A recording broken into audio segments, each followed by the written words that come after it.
जींद उपमंडल स्तरीय स्वतंत्रता दिवस समारोह स्थानीय एकलव्य स्टेडियम में बड़ी धूमधाम से मनाया गया। समारोह में सांसद रमेश कौशिक ने बतौर मुख्य अतिथि शिरकत की और ध्वजारोहण कर परेड की सलामी ली। परेड का नेतृत्व parade commander PSI Naresh Barwal ने किया। इससे पूर्व उन्होंने गोहाना रोड स्थित शहीदी स्मारक जाकर देश के जाने व अनजाने शहीदों को याद कर उन्हें पुष्प चक्र चढ़ाकर श्रद्धांजलि अर्पित की। कार्यक्रम में जिला सूचना एवं जनसंपर्क विभाग जींद ने मुख्य अतिथि सोनीपत लोकसभा से सांसद रमेश कौशिक को राष्ट्रीय ध्वजारोहण व परेड का निरीक्षण करते हुए की फोटो भी भेंट की। इस अवसर पर जिले के विभिन्न स्कूल के छात्र छात्राओं ने देशभक्ति गीत के साथ रंगारंग प्रस्तुति दी। इस अवसर पर सांसद रमेश कौशिक ने जिला वासियों को संबोधित करते हुए कहा कि आज हम अपने राष्ट्र का 76वां स्वतंत्रता दिवस मना रहे हैं। इस अवसर पर जींद की पावन व ऐतिहासिक धरा पर तिरंगा फहराकर मुझे बड़े गर्व और खुशी अनुभव हो रही है। उन्होंने जिला वासियों को स्वतंत्रता दिवस की हार्दिक बधाई दी और कहा कि तिरंगा हमारे देश की आन बान और शान, इसलिए सभी जिलावासी अपने अपने घरों पर तिरंगा अवश्य फहराएं। उन्होंने कहा कि यहाँ फहरा रहा प्यारा तिरंगा हमारी स्वतंत्रता, स्वाभिमान और संघर्ष का प्रतीक है। सांसद रमेश कौशिक ने कहा कि जो कौमें अपने सेनानियों, अपने शहीदों को याद नहीं रखती, उनका अस्तित्व मिट जाया करता है। इसी उद्देश्य से सन 1857 की क्रांति के शहीदों की स्मृतियों को सहेजने के लिए अम्बाला छावनी में शहीदी स्मारक का निर्माण किया जा रहा है। इसका कार्य लगभग पूरा होने वाला है। हरियाणा की माटी के लाल राव तुलाराम ने जिला महेंद्रगढ़ के नसीहतपुर में अंग्रेजों का डटकर मुकाबला किया था। उनकी याद में वहां जल्द ही एक स्मारक बनाया जाएगा। इसी तरह रोहनाथ गांव के शहीदों की याद को ताज़ा रखने के साथ साथ इसे आदर्श गांव बनाने के उद्देश्य से हमने रोहनाथ फ्रीडम ट्रस्ट की स्थापना की है। उन्होंने कहा कि बड़े ही गर्व की बात है कि प्रधानमंत्री श्री नरेंद्र मोदी के आह्वान पर आज पूरा देश आजादी का अमृत महोत्सव मना रहा है। इसी कड़ी में नवम पातशाह श्री गुरु तेग बहादुर जी के 400वें प्रकाश पर्व पर पानीपत में राज्य स्तरीय समारोह आयोजित किया गया। प्रधानमंत्री श्री नरेंद्र मोदी ने 10वें पातशाह श्री गुरु गोबिंद सिंह जी के साहबजादों जोरावर सिंह और फतेह सिंह के शहीदी दिवस 26 दिसंबर को हर वर्ष वीर बाल दिवस के रूप में मनाने का निर्णय लिया है। अमर स्वतंत्रता सेनानी नेताजी सुभाष चंद्र बोस की जयंती को पराक्रम दिवस के रूप में मनाने की पहल भी की है।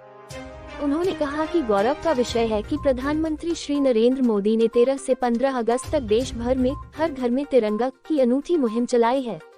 हरियाणा वासियों ने भी उसी जोश और जज्बे के साथ अपने 60 लाख घरों पर राष्ट्रीय ध्वज फहराया है, जिस जोश व जज्बे के साथ हम अपने जवानों को सरहद पर भेजते आए हैं। उन्होंने कहा कि हरियाणा प्रदेश में आजादी का अमृत महोत्सव मनाने के लिए अब तक 10,000 से अधिक कार्यक्रम आयोजित किए जा चुके हैं और हम यह महोत्सव मनाने में देश में पहले स्थान पर हैं। उन्होंने कहा कि हरियाणा के मामले में बिल्कुल जय जवान जय किसान का नारा सटीक बैठता है।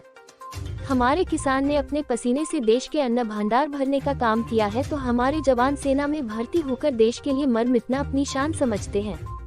पहले या दूसरे विश्व युद्ध की बात हो, 1965 या 1971 का भारत पाक युद्ध हो, 1962 में चीन के साथ हुए रेजांगला युद्ध की दास्तां हो या फिर कारगिल के ऑपरेशन विजय का विषय, हरियाणा के जवानों ने सदैव अपने खून से इतिहास लिखा है। आज भी हमारी सेना में हर 10वां जवान हरियाणा से है। हम अपने शहीदों के बलिदानों का कर्ज तो नहीं चुका सकते, लेकिन उनके परिजनों की देखभाल करके उनके प्रति अपनी कृतज्ञता अवश्य जता सकते हैं। भूतपूर्व सैनिक व अर्ध सैनिक बलों के कल्याण के लिए प्रदेश में सैनिक व अर्ध सैनिक कल्याण विभाग का गठन किया है। उन्होंने कहा कि सुशासन से सेवा के संकल्प के साथ जनसेवा का दायित्व संभालने वाली वर्तमान सरकार ने प्रधानमंत्री नरेंद्र मोदी जी के सबका साथ सबका विकास, हरियाणा एक हरियाणवी एक के मूल मंत्र पर चलते हुए सबकी तरक्की और उत्थान के लिए काम किया है। महामना पंडित दीनदयाल उपाध्याय मानते थे कि तरक्की का लाभ समाज में आखिरी पायदान पर खड़े व्यक्ति तक पहुंचना चाहिए, यही अंत्योदय है। उनके इसी दर्शन के अनुरूप वर्तमान सरकार ने ई गवर्नेंस के जरिए व्यवस्था परिवर्तन कर सरकारी सेवाओं और योजनाओं का लाभ पंक्ति में खड़े अंतिम व्यक्ति तक पहुंचाने की जो मुहिम शुरू की थी, वह परिवार पहचान पत्र तक पहुंच चुकी है। इसके तहत सभी परिवारों के परिवार पहचान पत्र बनाए जा रहे हैं। इस एकमात्र दस्तावेज से सभी योजनाओं और सेवाओं का लाभ अब पात्र व्यक्ति को घर बैठे ही मिलने लगा है।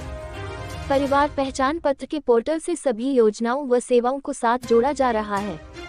इस वर्ष अधिकांश सरकारी सेवाएं इस पोर्टल के जरिए ऑनलाइन मिलनी शुरू हो जाएंगी। इस पर जन्म मृत्यु का डेटा भी ऑटो अपडेट होगा। युवाओं की शिक्षा, कौशल व बेरोजगारी का डेटा भी इस पोर्टल पर डाला गया है।